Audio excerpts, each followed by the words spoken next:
एक लड़की की शादी उसकी बिना मर्जी के एक सीधे साधे लड़के से हो जाती है, जिस लड़के के घर में उसकी माँ के अलावा और कोई नहीं था। दहेज में लड़के को बहुत सारा सामान और पैसे भी मिले थे, लेकिन लड़की किसी और लड़के से बेहद प्यार करती थी। अब लड़की की शादी बिना मर्जी के तो हो ही गई थी और अब वो अपने ससुराल आ गई थी। तभी सुहागरात के वक्त लड़का दूध लेकर कमरे में आता है और उस लड़की यानी अपनी पत्नी के पास बैठ जाता है। तभी उसकी पत्नी गुस्से से अपने पति से कहती है, क्या तुम मुझे अकेला छोड़ सकते हो? उसकी ये बात सुनकर उसका पति बहुत दुखी होता है, लेकिन फिर भी वो खुशी खुशी ये कहता है, नहीं तुम आराम करो, मैं तो सिर्फ तुम्हारे लिए दूध लेकर आया था।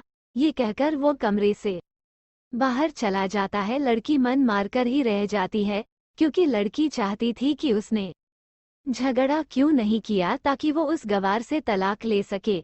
अब लड़की को ससुराल में 3-4 दिन हो गए थे, मगर वो तो बस पूरा दिन फोन पर बॉयफ्रेंड से बात करती थी और उधर लड़के की माँ बिना शिकायत करे दिन भर घर का सारा काम करती थी। वह सबके लिए खाना भी खुद ही बनाती थी, फिर भी उसकी माँ के चेहरे पर हर वक्त मुस्कुराहट ही रहती थी। लड़का एक कंपनी में छोटी सी नौकरी करता था। वो बेहद ही ईमानदार और मेहनती था। सुबह अपने काम पर जाता और शाम को थका हारा घर आता, मगर उसकी पत्नी उसे एक गिलास पानी भी नहीं पूछती थी। अब लड़के और लड़की की शादी को करीब 1 महीना हो गया था, मगर अब तक वो दोनों एक साथ कभी नहीं सोए थे। वैसे लड़का बहुत ही शांत स्वभाव का था, इसलिए वह अपनी पत्नी को कुछ भी नहीं कहता था। फिर भी वह अपनी पत्नी को खुद ही खाना डालकर देता था, मगर उसकी पत्नी उसके साथ बैठकर खाना कभी भी नहीं खाती थी। वो अपना खाना अपने कमरे में अलग बैठकर खाती थी। लड़की को दहेज में एक स्कूटी भी मिली थी। लड़का जैसे ही अपने काम पर निकल जाता, उसके आधे घंटे के बाद ही लड़की भी अपनी स्कूटी लेकर अपने बॉयफ्रेंड से मिलने चली जाती थी और लड़के के आने से पहले ही वो अपने ससुराल वापस आ जाती थी। एक दिन लड़के की काम की छुट्टी थी और वह घर पर ही था, तो लड़की ने अच्छे भले खाने को भी गंदा कह के अपनी सासू माँ को उल्टा सीधा कहकर खाने को बाहर फेंक देती है। ये सब देखकर लड़के को बहुत ही गुस्सा आता है और वो गुस्से गुस्से में अपनी पत्नी पर हाथ उठा देता है, मगर उसकी माँ फिर भी अपने बेटे को ही डांटती है। इधर लड़की को झगड़े का एक बहाना ही चाहिए था, जो कि उसे मिल गया था। तभी वो बिना बोले अपनी स्कूटी लेकर अपने बॉयफ्रेंड के पास चली जाती है और अपने बॉयफ्रेंड के पास जाकर कहती है कि अब एक पल भी मुझे उस घर में नहीं रहना। आज उस गंवार ने मुझ पर हाथ उठाकर अच्छा नहीं किया। तभी उसका बॉयफ्रेंड कहता है, अरे तुमसे तो मैं कब से कहता हूँ कि तुम भाग चलो मेरे साथ कहीं दूर, मगर तुम हो कि आजकल पे ही लगी रहती हो। तब लड़की कहती है कि शादी के दिन मैं तुम्हारे पास आई थी तो तुम ही ने तो वापस घर लौटाया था मुझे। बॉयफ्रेंड ने कहा, खाली हाथ हम दोनों कहाँ तक भागेंगे, तुम ही बोलो। मैंने तुमसे कहा था कि कुछ पैसे और गहने साथ ले लो, और तुम हो कि खाली हाथ ही मेरे पास आ गई थी। आखिर दूर एक नई जगह में जिंदगी की शुरुआत करने के लिए पैसे तो चाहिए ना। और हाँ, एक बात और, जब भी मैं तुम्हारे पास आता हूँ और तुम्हें छूना चाहता हूँ, तभी तुम्हारे नखरे हो जाते हैं और बस यही कहती रहती हो कि ये प्यार प्रेम शादी के बाद ही होगा। तभी लड़की गुस्सा होकर कहती है, हाँ शादी के बाद ही अच्छा होता है ये सब, और मैं तुम्हारी ही तो हूँ। मैं आज भी एक कुंवारी लड़की हूँ और शादी करके भी आज तक उस गंवार के साथ एक रात भी नहीं सोई मैं, क्योंकि मैंने तुमसे ही प्यार किया है और अब मैं चाहती हूँ कि तुम मुझसे शादी करके मेरी मांग में अपने हाथ से सिंदूर भर दो। फिर मैं पूरी ही तुम्हारी हो जाऊंगी और फिर तुम मुझे अपनी मर्जी से दिन रात प्यार कर सकते हो। तब उसका बॉयफ्रेंड कहता है, तो ठीक है मैं तुमसे शादी कर लूंगा, मगर तुम कम से कम 5 लाख रुपयों का कल शाम तक इंतजाम कर लेना। मैं तुम्हें एक होटल का पता दे रहा हूँ, तुम उस होटल में रात को 10 बजे तक पहुँच जाना। लड़की कहती है, उस गंवार के पास कहाँ होगा पैसा, बल्कि मेरे पापा ने उसे दहेज में 3 लाख रुपए और मुझे कुछ सोने के गहने दिए थे। गहने तो मेरे पास है, मगर सारे पैसे उस गवार ने अलमारी में लॉक कर रखे हैं। मगर मैं जैसे तैसे अलमारी की चाबी लेकर सारे पैसे निकालकर तुम्हारे पास हमेशा हमेशा के लिए आ जाऊंगी। ये कहकर वो लड़की अपने ससुराल पहुंचती है। लड़की ससुराल पहुंचकर अपने पति और सास से लड़ाई करती है और वो उन पर खूब चिल्लाती है, मगर अफसोस वो अकेली ही चिल्लाती रहती है। उसका पति और उसकी सास बिल्कुल शांत रहते हैं। तभी लड़की अपने कमरे में चली जाती है और अचानक उसके बॉयफ्रेंड का लड़की के फोन पर मैसेज आता है कि कब आ रही हो पैसे लेकर।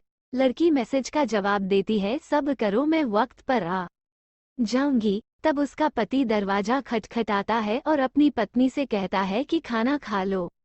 तभी पत्नी कहती है, मैं खाना तभी खाऊंगी, पहले मुझे अलमारी की चाबी दे दो। पति दरवाजे के नीचे से चाबी देकर कहता है, ये लो, अपना काम करके खाना खा लेना, क्योंकि अभी तक मैंने और माँ ने भी खाना नहीं खाया। माँ ने कहा है हम आज साथ बैठकर ही खाना खाएंगे। लड़की कहती है, माँ और तुम खाना खा लो, मैं बाहर से खाना खाकर आई हूँ। ये सुनकर लड़का चला जाता है। तभी लड़की जल्दी से चाबी को उठाकर अलमारी खोलती है।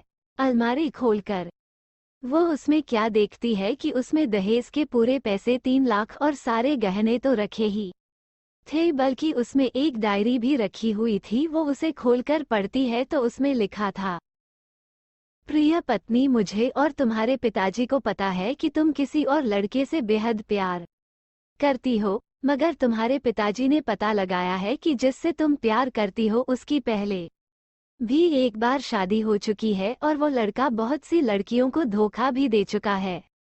पर आपके पिताजी आपको उस लड़के के बारे में कुछ भी ना बता सके, क्योंकि उन्हें पता था कि ये जो इश्क का नशा है वो हमेशा अपनों को गैर और गैरों को अपना बना देता है। इसलिए तुम्हारे पिताजी ने मेरे आगे हाथ जोड़कर ये कहा कि मेरी बेटी का हमेशा ख्याल रखना। एक बाप के मुंह से एक बेटी की कहानी सुनकर मेरी भी आंखों में आंसू आ गए और मुझे यकीन हो गया था कि एक अच्छा पति होने का सम्मान मुझे मिले या ना मिले, मगर एक दामाद होने की इज्जत मैं हमेशा पा सकता हूँ। और मुझे दहेज में मिले सारे पैसे और सोने के गहने मैंने तुम्हारी अलमारी में रख दिए हैं, क्योंकि दहेज के नाम से मुझे नफरत हो चुकी थी। इस दहेज के ही कारण मैंने अपनी बहन और पिता को खोया था, और मेरे पिता के अंतिम शब्द भी यही थे कि किसी बेटी के बाप से कभी 1 रुपया भी दहेज ना लेना। और उस डायरी में ये भी लिखा था कि तुम मुझसे आज़ाद हो और तुम कहीं भी जा सकती हो। डायरी के बीच के पन्नों में तलाक के पेपर रखे हैं, जहां मैंने पहले ही अपने साइन कर दिए हैं। जब तुम्हें लगे कि अब इस गवार के साथ नहीं रहना, तब तुम भी इस तलाक के पेपर पर साइन करके अपने सारे पैसे और जेवर लेकर जा सकती हो। लड़की डायरी पढ़कर हैरान थी और परेशान भी थी। ना चाहते हुए भी उसके गंवार पति के शब्दों ने उसके दिल को छू लिया था। अब वो न चाहते हुए भी गंवार पति के अनदेखे प्यार को वह महसूस करने लगी थी। वह फूट फूट के रोने लगी। डायरी में आगे लिखा था कि मैंने तुम्हें इसलिए मारा क्योंकि आपने माँ को गाली दी, और जो बेटा खुद के आगे अपनी माँ की बेइज्जती होते सहन कर ले, फिर वो बेटा ही कैसा। इसलिए मुझे माफ कर देना, क्योंकि मेरे लिए माँ का दर्जा सबसे बड़ा है, और आपको मैं दुल्हन बनाकर अपना हमसफर बनाने लाया हूँ, आपसे जबरदस्ती करने नहीं। आपको मुझसे प्यार हो ना हो, लेकिन मैं अंत तक सिर्फ आपसे ही प्रेम करता रहूंगा। अब फैसला तुम्हारे ही हाथों में है। अब लड़की दुल्हन बन चुकी थी और उसकी आंखों से आंसू बह रहे थे। अचानक लड़की के बॉयफ्रेंड का फोन आता है। तभी गुस्से में लड़की अपने फोन को स्विच ऑफ करके फोन का सिम कार्ड तोड़ देती है।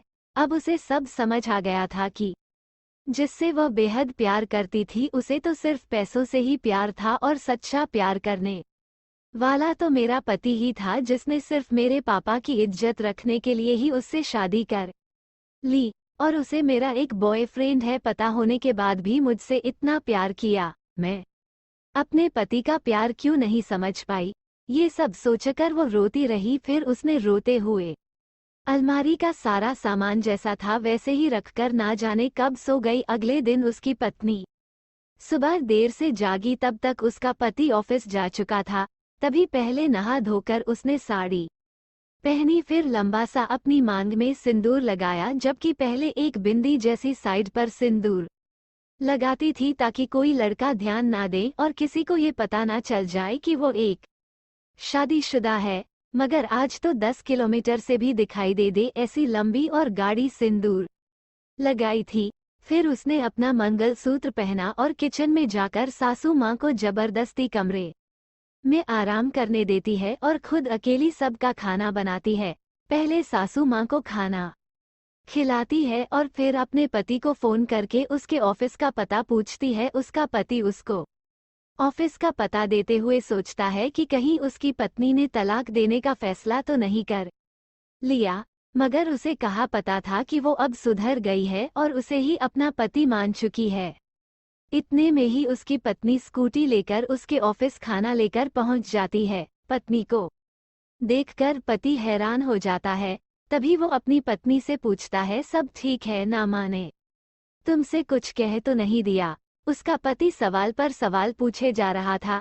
तभी अचानक पत्नी सबके सामने अपने पति के सीने से लिपट जाती है और उससे कहती है कि सब ठीक है, मगर मुझे तुमसे कुछ कहना है। पति कहता है, हाँ कहो। तब पत्नी सबके सामने कहती है, आई लव यू मेरे प्यारे पति, आई लव यू फॉरएवर। ये सुनकर ऑफिस के सभी लोग हैरान होकर खड़े हो जाते हैं और जोर जोर से तालियां बजाने लगते हैं। तब पत्नी सबके सामने अपने पति का हाथ पकड़ के कहती है कि अब 1 महीने तक मेरे पतिदेव ऑफिस में दिखाई नहीं देंगे। ऑफिस के सभी लोग पूछते हैं, क्यों? तब लड़के की पत्नी कहती है, क्योंकि हम दोनों लंबी छुट्टी पर जा रहे हैं। पति पत्नी से कहता है, तुम्हें क्या हो गया? तभी पत्नी पति से कहती है, मुझे तुमसे सच्चा प्यार हो गया। ये कहकर वो उसके सीने से दोबारा इस तरह लिपट जाती है जहां से वो अपने गंवार पति से कभी भी जुदा ना हो पाए। तभी उसका पति भी बहुत खुश हो जाता है और फिर वो दोनों अपने घर चले जाते हैं और खुशी खुशी अपना जीवन बिताते हैं और हमेशा खुश रहते हैं। तो दोस्तों, प्यार हमेशा उससे करना चाहिए जो आपसे प्यार करता हो और साथ ही आपकी और आपके परिवार की इज्जत भी करता हो। पैसों से प्यार करने वाला इंसान कभी आपसे प्यार नहीं कर सकता दोस्तों।